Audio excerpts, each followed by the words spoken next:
Hamas के हमले ने इजराइल के साथ साथ अमेरिका के भी होश उड़ा दिए। हमास ने तो यहां तक दावा किया है कि इजराइल पर 7 अक्टूबर पर जो हुआ हमला वो तो सिर्फ ट्रेलर है। अभी पूरी पिक्चर दिखाना बाकी है। हमास ने यह दावा किया है कि उसके पास रॉकेट और मिसाइलों की कोई कमी नहीं है और अगला हमला नेतन्याहू की पट के छक्के छुड़ा देगा।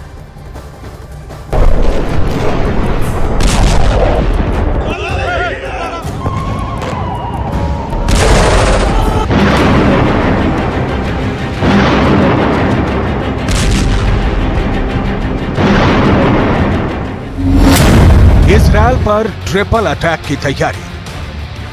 गाजा पट्टी की तरफ से हमास ने जिस तरह से 7 अक्टूबर को जमीन, आकाश और समंदर के रास्ते हमले किए हैं, उसने पूरी दुनिया को हैरान कर दिया है। इजराइल भले ही 4 दिन से प्रचंड हवाई हमले कर रहा हो, लेकिन हमास ने दिखा दिया है। जिस हमास को इजराइल मरा हुआ आतंकी संगठन समझ रहा था, वो हमास इजराइल की नाक के नीचे बारूदी हमले की जबरदस्त तैयारी कर रहा था। अब हालात ये हैं कि इजराइल ने गाजा पट्टी में 500 से ज्यादा ठिकानों पर 800 से ज्यादा हवाई हमले किए हैं, लेकिन उसके बावजूद हमास के कमांडर झुकने को तैयार नहीं है। इजराइल और फिलिस्तीन दोनों तरफ के 2500 से ज्यादा लोग मारे जा चुके हैं। हालांकि इजरायली सेना ने दावा किया है कि इजराइल की सीमा में 1500 से ज्यादा हमास चरमपंथियों की लाशें मिली हैं, लेकिन उसके बावजूद हमास 3 देशों के साथ मिलकर इजराइल पर बहुत बड़े हमले की तैयारी करने में रात दिन जुटा है। मोसाद का अलर्ट, ईरान, सीरिया, मिस्र करेंगे हमला।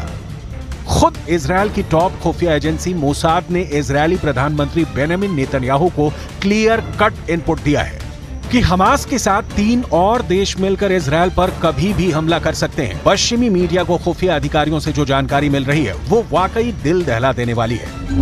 मोसाद की रिपोर्ट के मुताबिक इजराइल जिस तरह से हमास का पूरी तरह से सफाया करने की कोशिश कर रहा है, उससे हमास के चरमपंथी और उसको समर्थन देने वाले देश बौखला गए हैं। इजराइल दिन और रात लगातार हवाई हमले गाजा पट्टी में कर रहा है। 21 लाख की आबादी वाले गाजा में इस वक्त हर घंटे इमारतें और हमास के ठिकाने तबाह हो रहे हैं, लेकिन इस बीच मोसाद का दावा बेहद डरावना है।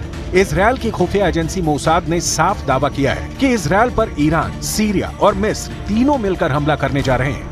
ईरान की तरफ से आत्मघाती ड्रोन और हिजबुल्लाह लड़ाके हमला कर सकते हैं, जबकि सीरिया रॉकेट और मिसाइलों से बड़ा हमला इजराइल पर कर सकता है। वहीं मिस्र, जो हमास के हमले से पहले इजराइल की मिडिल ईस्ट में दोस्ती करवाने में जुटा था, अब वही मिस्र इजराइल पर हमला कर सकता है। दावा किया जा रहा है कि इजराइल की मोसाद के पास पुख्ता जानकारी है कि ईरान, सीरिया और मिस्र इजराइल पर हमला करने जा रहे हैं। यानी हमास को अब इजराइल पर दूसरा हमला करने के लिए 3 देशों का साथ मिल गया है।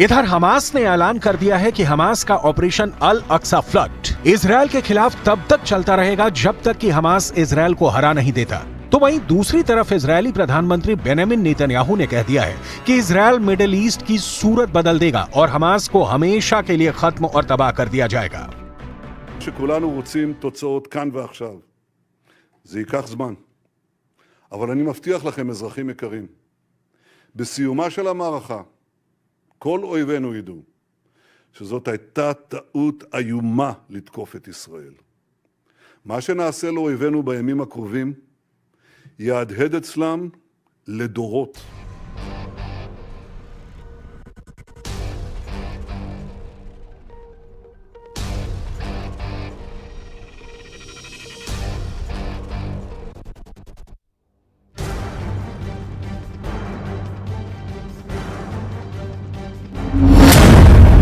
गाजा में खूनी गदर, लंबी जंग को तैयार हमास। इजराइल पर हमास के हमले से जुड़ा एक और बड़ा खुलासा हुआ है। अमेरिकी मीडिया वॉल स्ट्रीट जर्नल ने हमास और हिजबुल्लाह के सीनियर अधिकारियों के हवाले से अपनी रिपोर्ट में दावा किया है कि ईरान के सुरक्षा अधिकारियों ने इजराइल पर हमले की प्लानिंग में हमास की मदद की थी।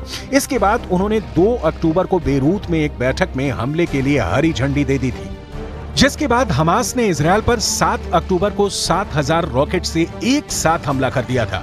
इधर लेबनान के संगठन हिजबुल्ला ने अमेरिका को धमकी दी है और कहा है कि अमेरिका ने अगर सीधे तौर पर जंग में दखल दिया तो वो मिडिल ईस्ट में अमेरिकी ठिकानों पर हमला कर देंगे। हिजबुल्ला ने अमेरिका को धमकी देते हुए कहा है कि फिलिस्तीन को यूक्रेन मत समझ लेना।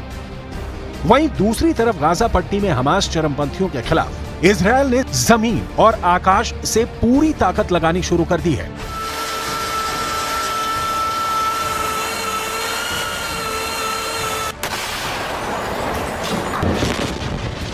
खबरों के मुताबिक इजरायल ने अपनी सेना को पूरी गाजा पट्टी पर कब्जे के आदेश दिए हैं। इजरायल ने 1 लाख सैनिकों को गाजा बॉर्डर पर तैनात किया है। साथ ही 3 लाख सैनिकों को तैयार रहने के लिए कहा गया है।